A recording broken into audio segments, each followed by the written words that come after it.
Welcome to Telangana వెలుగు. నేను మీ రాజు.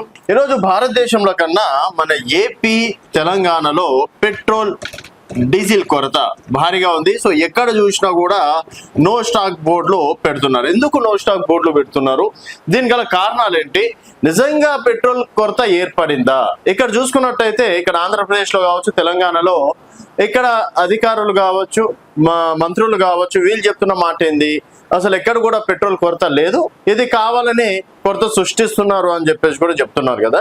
మరి ఆ కొరత సృష్టిస్తున్న వాళ్ళని పట్టుకునే అవకాశాలు లేవా? ఇంకోటి ఏంటంటే, ఇంకా పశ్చిమ బెంగాల్ ఎలక్షన్స్ అయిపోయినాయి, లీటరు 125 రూపాయలు అవుతుంది, 130 రూపాయలు అవుతుంది.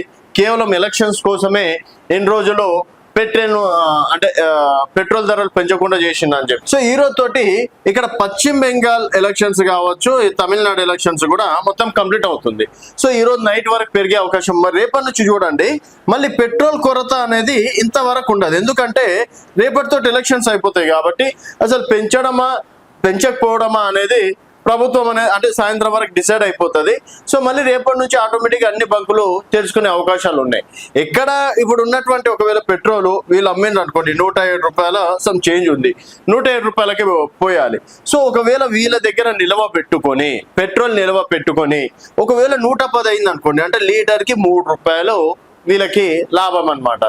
సో దాదాపుగా లక్షల లీటర్లు రోజుకి అంటే జనాల్లో తీసుకుంటారు కాబట్టి సో అన్ని లక్షల రూపాయలు వీళ్ళ జేబులోకి వస్తుంది అని చెప్పేసి కేవలం మధ్యవర్తులు చేసినటువంటి డ్రామా అదొకటి. అంటే మధ్యవర్తుల డ్రామా ఒకెత్త అయితే, సెకండ్ వన్ వచ్చేసి పెట్రోల్ కొరత ఉందేమో అని చెప్పేసి ఇప్పుడు రోజుకు ఒక మనిషి 200 రూపాయలు పెట్రోల్ కొట్టించుకొని తను ఆఫీస్కి వెళ్ళడం అట్లాంటివి చేస్తుంటాడు. 200 రూపాయలు 2 రోజులు వచ్చేటట్లు చూసుకుంటాడు. ఒక మధ్య తరగతి ఫ్యామిలీ స్టోరీ చెప్తున్నాం. సో నిజంగా పెట్రోల్ అయిపోతుందేమో, రేపటి నుంచి నిజంగా పెంచుతారేమో అని చెప్పేసి 200 రూపాయలు పెంచుకునే వ్యక్తి 600 రూపాయల నుంచి 1000 రూపాయలు కూడా పెంచుకుంటున్నాడు, అంటే పోపించుకుంటున్నటువంటి పరిస్థితి. సో ఓవరాల్ గా ట్యాంక్ ఫుల్ చేయించుకుంటున్నారు.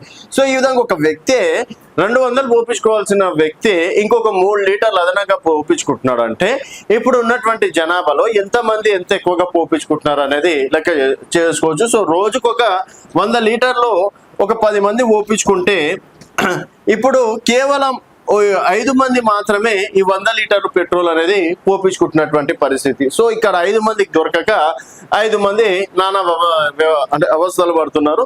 సో దీనివల్ల ఇక్కడ కూడా పెట్రోల్ లేకపోవడం, నో స్టాక్ బోర్డులు పెట్టడం, తర్వాత ఇక్కడ డీలర్ల నుంచి డైరెక్ట్ అక్కడ క్యాష్ కడితే కానీ ఈ మధ్యకాలంలో పెట్రోల్ ఇవ్వట్లేదు అని చెప్పేసి ఆ మధ్య కాలంలో ఒక 2 రోజులు హడావిడి నడిచింది. అప్పుడు కేవలం 2 రోజులు హడావిడి నడిచింది, కానీ ఇప్పుడు దాదాపుగా 4 రోజుల నుంచి ఇదే పరిస్థితి ఉందని చెప్పేసి కూడా సందర్భంగా చెప్పుకోవచ్చు.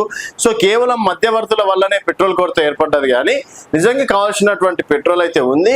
డెఫినెట్ గా ఈరోజు సాయంత్రం అయిన తర్వాత ఎలక్షన్స్ అయిపోతాయి కదా, ఇంకా రేపటి నుంచి ఎక్కడ కూడా ఏ బంక్ లో నో స్టాక్ బోర్డు అనేది కనబడదు. కేవలం మధ్యవర్తులు ఆడుతున్నటువంటి డ్రామా. ఇంకోటి, అవసరానికి మించి సరే పెట్రోల్ కొరత నిజంగా కొన్ని చోట్ల ఉంది. ఎందుకు ఉంది? ఇక్కడ 100 లీటర్ల పెట్రోల్ 10 మంది పోపించుకోవాల్సింది కేవలం 5 మంది పోపించుకునేసరికి ఇంకా 5 మందికి పెట్రోల్ దొరకనట్టే పరిస్థితి. ఆ విధంగానే ఈరోజు ఈ పెట్రోల్ డీజిల్ సంక్షోభం అని చెప్పేసి కూడా చెప్పుకోవచ్చు. ఇంకా కొంతమంది అయితే ఆ వ్యాన్ల వాటర్ బాటిల్, అంటే చిన్న వాటర్ బాటిల్ కాదు, మనం 20 రూపాయల టిన్ ఉంటాయి కదా, అక్కడ అందుట్లో పోపించుకున్నటువంటి పరిస్థితి. సో ఇలాంటివి చేస్తున్నారు కాబట్టి, అవసరానికి మించి ఎక్కువ తీసుకుంటున్నారు కాబట్టి అవసరానికి మించి పెట్రోల్ కొరత ఏర్పడుతుంది.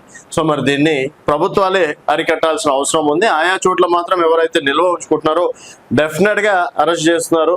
ఇంకా కొన్ని చోట్ల అయితే బార్డర్స్లలో, ఇప్పుడు మన బార్డర్ కి కర్ణాటక బార్డర్ కావచ్చు, ఇక్కడ ఆంధ్రప్రదేశ్ బార్డర్ కావచ్చు, ఛత్తీస్గఢ్ బార్డర్ కావచ్చు, ఇట్లా బార్డర్లు ఉండడం వల్ల ఇక్కడ నుంచి అక్కడ పెట్రోల్ ఎక్కువగా కొనుగోలు చేయడం కూడా కొంతవరకు పెట్రోల్ కొరతలో భాగం అని చెప్పేసి కూడా చెప్పుకోవచ్చు. సో మరి దీనికి ఎలాంటి పులి స్టాప్ పెడతారన్నది వేచి చూడాల్సిన విషయం. చూస్తూనే ఉండండి తెలంగాణ.